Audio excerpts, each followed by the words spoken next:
Degree అందరూ ఇస్తారు. Career కి క్లారిటీ ఇచ్చేది మాత్రం కాన్ఫిడో. బెస్ట్ యూనివర్సిటీ సీట్ తో పాటు సెటిల్ అయ్యే స్కిల్ కూడా గ్యారంటీ. అంటే నాకు కొంచెం నిజంగానే ఎమోషన్ అవుతుంది సార్. ఎందుకు అవుతున్నానంటే, ఇప్పటికీ మారలేదు. ఇంక మీ రోజుల్లో ఎంత దారుణంగా ఉండేదంటే, ఒక ఆ! సినిమా వ్యక్తికి ఇవ్వరసల. ఇంటికి రెంటే అవును. రెంట్ ఇంటికి అద్దెకే ఇవ్వరు. అద్దెకే ఇవ్వరు. అవును. నమ్మరు.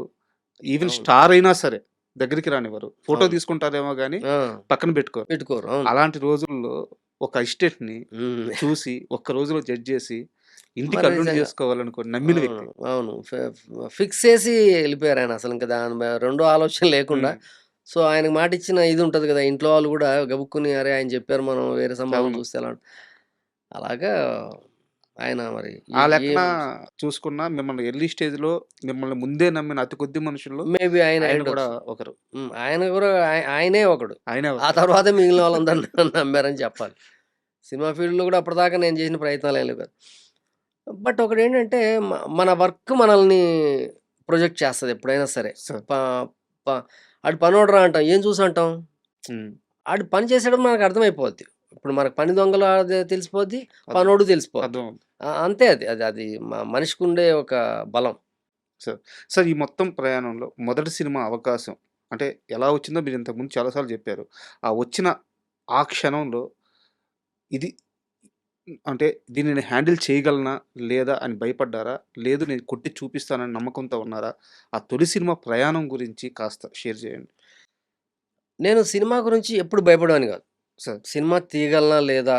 సినిమా తీసేటప్పుడు కంగారు పడతానా? షార్ట్ పెట్టడం వచ్చా రాదా? దీని గురించి నేను భయపడ్డ క్షణం హ్మ్. నా మొదటి సినిమాకి లేదు. ఈ రోజుకి లేదు. సార్. అది ఎందువల్లో తెలీదు నాకు కూడా. సో, చెప్పండి సార్ ఫస్ట్ సినిమా ఎక్స్‌పీరియన్స్ చెప్పండి. First cinema 'sixteens'. నేను యాక్చువల్‌గా ఫస్ట్ శ్రీకాంత్ గారితో చేద్దాం అనుకున్నా. హ్మ్. జగపతి బాబు గారితో చేద్దాం అనుకున్నా. రాజశేఖర్ గారితో చేద్దాం అనుకున్నా. అసలు నేను "నువ్వు డైరెక్టర్ అయితావయ్యా" చెప్పిన మొదటి హీరో రాజశేఖర్ గారు. హ్మ్. 'దీర్ఘ సుమంగళి భవ' సినిమా జరిగేటప్పుడు చెప్పాడాయన. హ్మ్. "నువ్వు పెద్ద డైరెక్టర్ అవుతావని." ఓహ్! నేను పెద్ద డైరెక్టర్ అవుతానన్నాడు కదా! అనేసి ఆయనకే చెప్పా ఫస్ట్ కథ. సార్. చేయలేదాయన.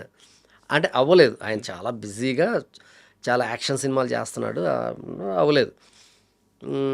నాకు శ్రీకాంత్ గారు చాలా క్లోజు. చాలా మా సరదాగా ఉండేవాళ్ళం లొకేషన్‌లో. ఆయనతో చేద్దామని ఆయనే ట్రై చేశా. అవ్వలా. సాయి కుమార్‌తో ట్రై చేశా. అవ్వలా. శ్రీహరి గారితో ట్రై చేశా. అవ్వలా. ఇంకా అలాగా మ ఎలాగా అంటే అప్పుడు కొంచెం బడ్జెట్‌లు అయి తెలుగు డైరెక్టర్స్‌కి అంత ఈజీ హ్యాండ్ లేదప్పుడు. సార్. తమిళ్ డైరెక్టర్స్ డామినేషన్ చాలా హెవీగా ఉంది నేను డైరెక్టర్ అయిన టైంలో. హ్మ్. తమిళ్‌లో మాట్లాడితే డైరెక్షన్ చేస్తున్నారు. ఓకే. ప్రొడ్యూసర్లు, అదొక హీరోలు. ట్రెండ్ అయిందప్పుడు. అంటే వాళ్ళు హిట్లు ఇస్తున్నారు. హ్మ్. అంతే కదా! ఇండస్ట్రీ ఎప్పుడు హిట్ పైన డిపెండ్ అయి ఉంటది. ఖచ్చితంగా. ఖచ్చితంగా. సో, తమిళోళ్ళు హిట్ ఇస్తున్నారు కాబట్టి తమిళోళ్ళకి ఎక్కువ ప్రిఫరెన్స్ ఉంటుంది. హ్మ్. తెలుగోళ్ళు కొత్త డైరెక్టర్ అయినా సరే అంత పవర్‌ఫుల్‌గా లేదప్పుడు. తెలుగు హ్మ్. Directors new blood. అది మార్చింది తేజ. సార్. తేజ అనేవాడు 'చిత్రం' అనే సినిమా తీసి చూయించి బ్లాక్ బస్టర్ కొట్టాడు. హ్మ్.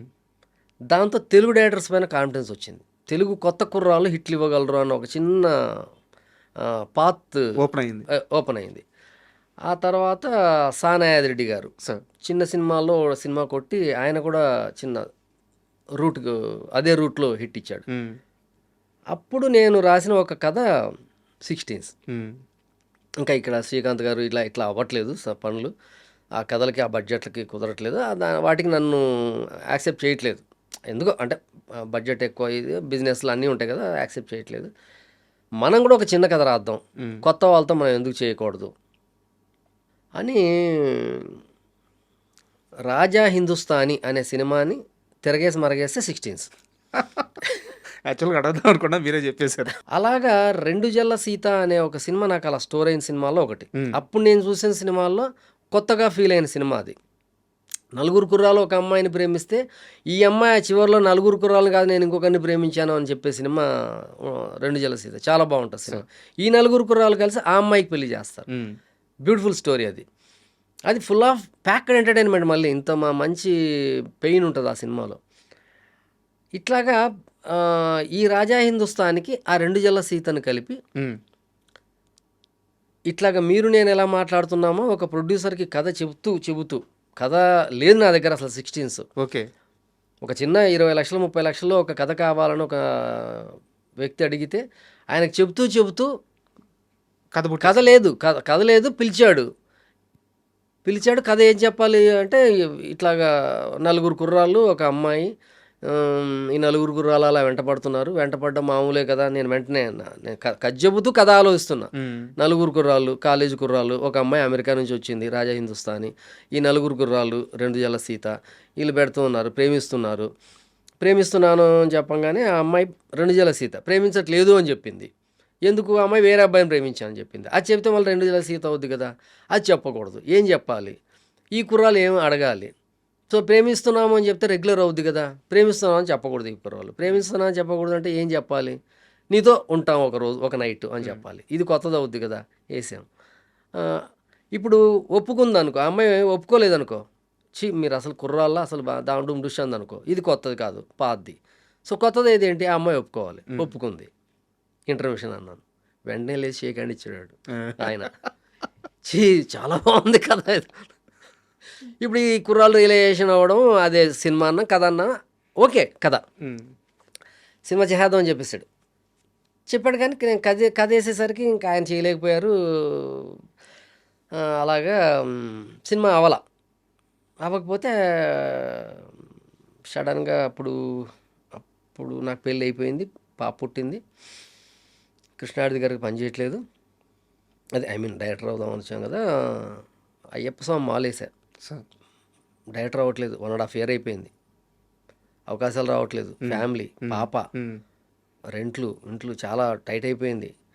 ఇంకా అసిస్టెంట్ అయిపోదాం, మళ్ళీ ఎవరినో అడిగిన వాళ్ళకి రాజావాణి రెడ్డి గారికి వీళ్ళకి ఫోన్ చేస్తున్నా, అసైడ్కి వస్తానండి అని. వాళ్ళేమో అందరి దగ్గర బ్యాచ్లు ఉంటారు, అవ్వట్లా. పక్కన డైరెక్షన్ ట్రయల్స్ చేస్తున్నాం, అవ్వట్లా.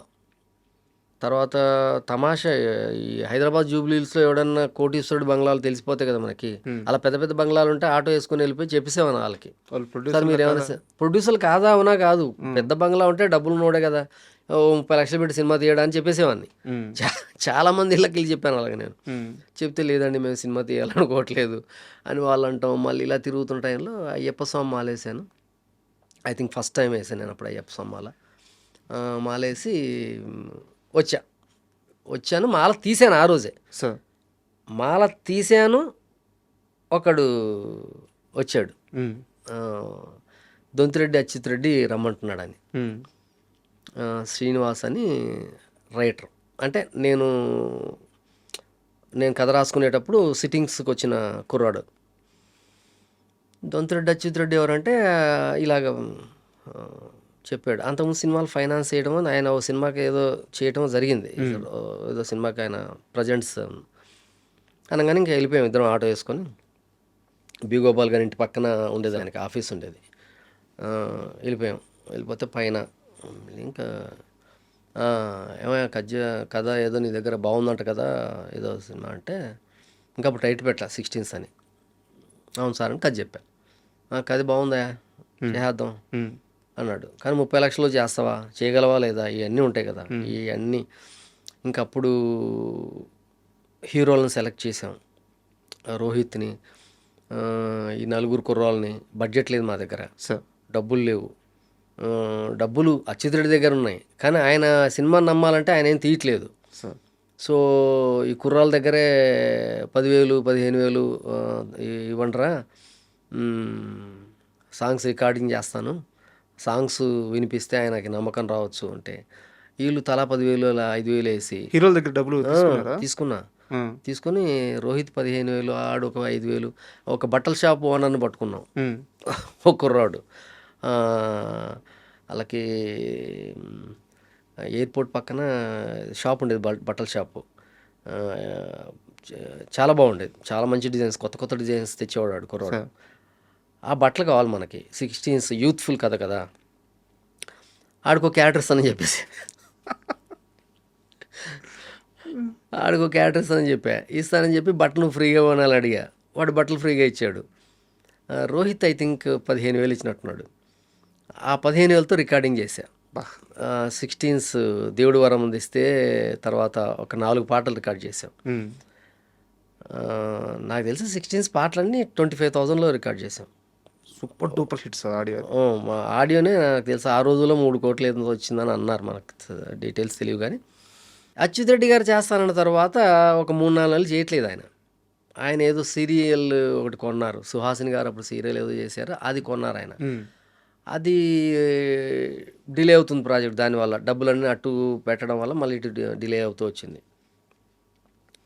ఇంకా నేను 3 నెలలు 4 నెలలు చూసి, సార్ మీరు చేయకపోతే నేను బయటికి వెళ్తానండి అంటే, అప్పుడు జక్కుల శ్రీనివాసరెడ్డి అని అప్పుడు ఆయన్ని ప్రవేశపెట్టారు. ఓకే. ఆయన పిలిచి కథ 7 o'clock ఐ థింక్ ఈవినింగ్ రమ్మన్నారు. చెప్పాను కథ. అప్పుడు కథ అంటే సినిమా మొదలెడితే ఎండ్ కార్డు దాకా మొత్తం డైలాగులు షాట్లతో సహా చెప్పేసేవాడిని 2.5 hours. ఇప్పుడు కూడా కథ అంటే మొత్తం కథ చెప్పేస్తా. ఆయన మొత్తం కథ విన్నారు. ఓకే, ఈ సినిమా మనం చేస్తున్నాం అని ఒక 5,000 రూపాయలు ఇచ్చాడు. ఇచ్చి రేపు మార్నింగ్ బాంబే వెళ్ళి హీరోయిన్ని సెలెక్ట్ చేయండి అన్నాడు.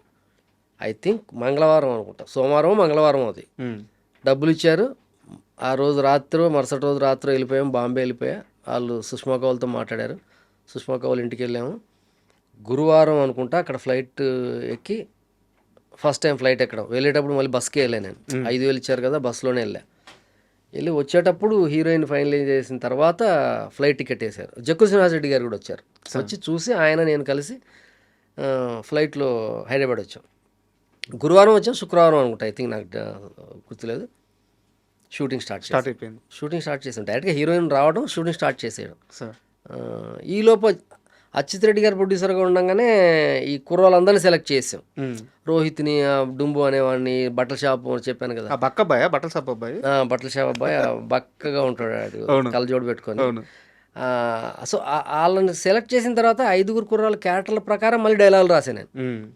ఈ క్యారెక్టర్కి ఏం డైలాగులు రాస్తే ఈ కథలో ఏం బాగుంటుంది. ఎందుకంటే నువ్వు బక్కను పెట్టావా, లావటోని పెట్టావా అన్నది కాదు ఇంపార్టెంట్. ఆ క్యారెక్టర్ నాకు నచ్చేలా ఉందా లేదా అని ఆడియన్స్ చూస్తాడు. సో మళ్ళీ వాళ్ళని లావుగా ఉన్నాడు కాబట్టి నవ్వేస్తారు, బక్కగా ఉన్నాడు కాబట్టి నవ్వేస్తారు, అలాంటి రూల్స్ ఏమి ఉండవు. వాడు కథలో ఉంటేనే నవ్వుతాడు ఆడియన్స్. సో మళ్ళీ స్క్రిప్ట్లో అవన్నీ చేసి వాళ్ళందరికీ ఒక 2 నెలలు ట్రైనింగ్ ఇచ్చి షూట్కి వెళ్ళాం అనమాట కరెక్ట్గా. అప్పుడు జక్కుల శ్రీనివాసరెడ్డి ఇవన్నీ అయ్యాక జక్కుల శ్రీనివాసరెడ్డి గారు ఎంటర్ అయ్యారు. రావడంతో షూటింగ్కి వెళ్ళిపోయాం అనమాట. ఇది మొదటి సినిమా తీసినట్లేదు సార్, మొదటి బిడ్డను కన్నట్టు ఉంది. అసలు దానికంటే ఎక్కువ పడ్డాను నేను ఆ సినిమా. ఉంది. అంటే నేను మళ్ళీ ఇదంతా నేను ఏదో కష్టం, బాధ ఇలా ఫీల్ అవ్వలేదు ఏ రోజు. నేను ఫ్యామిలీ పరంగా కొంచెం ఇబ్బంది పడేవాడిని, కానీ ఈ మెయింటైన్స్ సరే స్ట్రగుల్ అయిపోతున్నాం, ఇంట్లో వాళ్ళు ఇలా, ఈ బాధ ఉండేది నాకు. బట్ సినిమా కోసం పడే ఏదీను నేను బాధగా ఫీల్ అయ్యేవాడిని కాదు, ఎంజాయ్ చేసేవాడిని. ఎందుకు రాదు, ఈరోజు కాకపోతే రేపు వస్తుంది, వచ్చి తీరాల్సిందే కదా, నాకెందుకు రాదు, నేను ఈ కథ బాగుంది, ఈ కథ వీళ్ళకి నచ్చలేదు వాళ్ళకి నచ్చలేదు, బట్ ఎవడో వాడికి నచ్చుద్ది ఖచ్చితంగా అన్నది చాలా స్ట్రాంగ్గా ఉండేవాడిని. అండ్ మీరు ఈ ప్రాసెస్లో అన్నారు కాబట్టి అయ్యప్పస్వామి మాల వేసుకున్న పక్క రోజు ఇలా కాల్ వచ్చిందని రియల్ టైమ్ ఎక్స్పీరియన్స్ ఒకటి చెప్తాను సార్. మనం ఫస్ట్ టైం మాల వేసుకున్నప్పుడు కన్యాస్వాములు అంటారు. కన్యాస్వామి మాల వేసుకున్న తర్వాత నా దీక్షలో ఉన్న 45 రోజులు 47 రోజుల్లో మనస్ఫూర్తిగా ఏదైనా ఒక కోరిక కోరుకుంటే అది ఖచ్చితంగా తీరుద్దంట. అదే నేను అదే అనుకున్నాను. స్వాములందరూ అదే చెప్తారు. నేను అదే అనుకున్నా. చెప్పారు, మీకు చెప్పారు ఇది. మామూలుగా మనం కోరుకున్నది జరగాలని దేవుణ్ణి కోరుకుంటాం. బట్ అయ్యప్ప స్వామి చాలా పవర్ఫుల్, నీవేమో అనుకున్నా అయిపోద్ది ఇలా అంటుంటారు కదా. కన్యాస్వామి నువ్వు చాలా పవర్ఫుల్ అంటుంటారు కదా. సో నేను నిజంగా దేవుని నమ్ముతాం, బట్ నిజంగా జరుగుద్దా అన్నప్పుడు చెప్పలేము. బట్ అది జరిగినప్పుడు నేను అరే నిజంగా అయ్యప్ప స్వామి మాలేసి నేను రావడంతో కబురు రావడం ఏంటి, ఇట్స్ మిరాకిల్. మనం ఎంతైనా ప్రయత్నించవచ్చు, బట్ మా ముందు రావచ్చు కదా. బట్ కరెక్ట్గా మాల తీసి మాల 40 రోజులు 41 రోజులు మండలం అవ్వగానే మరుసటి రోజు రావడం అన్నది నేను అప్పుడు నిజంగా అందుకే వరుసగా 7 సార్లు 8 సార్లు వేసాను నేను అయ్యప్ప మాల. సూపర్. అంటే అయితే ఇది మీకు సంబంధం లేని ప్రశ్న, ఇష్టమైతే చెప్పండి లేదా స్కిప్ చేసేద్దాం. రోహిత్ గారితో మీరు మొత్తం 4 సినిమాలు తీశారనుకుంటా, కరెక్టా? అయితే అందులో ఆయనకి సక్సెస్లు ఉన్నాయి. అవును, 2 హిట్లు 2 ఫ్లాప్. మంచి హీరోగా గుర్తింపు ఉంది, ఆడియన్స్ యాక్సెప్ట్ చేశారు. బట్ ఎందుకు ఆయన రావాల్సినంత రీచ్కి రాలేదు, ఒక స్టార్ స్టేటస్ రావాల్సినంత రేంజ్లో ఆయనకి దక్కలేదు? మీరు తొలి సినిమా డైరెక్టర్గా మీరు ఏం అబ్జర్వ్ చేశారు? ఆయనకి ఇండస్ట్రీలో ఏమైనా అన్యాయం జరిగిందా? ఇండస్ట్రీ ఎప్పుడు ఎవరికి ఏం అన్యాయం చేయదు, ఎందుకంటే ఇండస్ట్రీ ఎప్పుడు వాంటెడ్లో ఉంటుంది. మంచి హీరో, ఇప్పుడు చిరంజీవి గారు దొరకరు, రవితేజని ట్రై చేస్తారు, రవితేజ్ దొరకడు, రోహిత్ని ట్రై చేస్తారు. ఉమ్, ఇట్లాగా ప్రతి డైరెక్టర్కి ప్రొడ్యూసర్కి ప్రతి ఒక్కరికి అవసరం ఉంటుంది. ఉమ్, అందరికీ చిరంజీవి గారు బాలకృష్ణ గారు దొరకరు కదా. Correct correct. సో ఎవరినో ఒకరిని సినిమా తీసి ప్రూవ్ చేసుకోవాలనుకునే ప్రొడ్యూసర్ ఉంటాడు, ఉమ్, ప్రూవ్ చేసుకోవాలనుకునే డైరెక్టర్ ఉంటాడు. కాబట్టి ఎవరిని ఇగ్నోర్ చేయరు. ఉమ్, మనకు దొరికిన అవకాశాన్ని, మనకు దొరికిన అదృష్టాన్ని మనం విసిరేసుకోవటం వల్ల, మనం వాడుకోవటం వల్ల మనం నష్టపోతాం. ఉమ్, సరిగ్గా వాడుకోకపోవడం. ఎస్, దాన్ని ఆ టైంలో నువ్వు దాన్ని సరిగ్గా వాడుకోలేదు. ఉమ్, సో ఒక గాజు బొమ్మ దొరికింది నీకు, అద్భుతమైన బొమ్మ, ఉమ్, నువ్వు ఏమాత్రం ఏమార్పాటుగా వదిలేసినా అది ఖచ్చితంగా పగిలిపోద్ది. సార్. ఇంకా నువ్వు దాన్ని కాపాడుకోలేవు. ఉమ్, అరే నేను జారిపోయేటప్పుడు చెప్పొచ్చు కదా అతను అంటే అది అర్థం లేని ఇది అవుద్ది. సో ఎవరి కెరీర్ నాశనమైనా, ఎవరి కెరీర్ బాగుపడ్డా ఆడి తప్పిదం వల్లే అవుద్ది తప్ప ఇంకొకడు ఎవ్వరు ఏం చేయలేరు.